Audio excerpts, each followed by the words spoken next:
FKM Venture ADB 180. Aba, napaka-pogi nito, no? Color black, mga idol. Yan po, napaka-forma ng kanyang front headlight with LED and projector pa yan. And with gold rims and spoke na wheels natin, napaka-forma lalo, no? Itong ating brand new model na to, naka-dual shock absorber with sub-tank sa rear. At syempre pa, ang ating gulong, dual purpose type yan.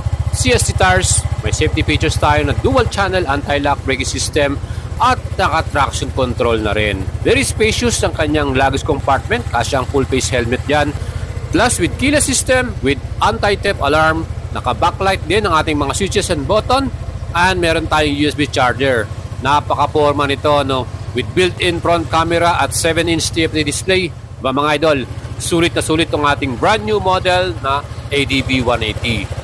4 valves yung kanyang makina, 180cc, liquid cooling na rin, max power 18.2 HP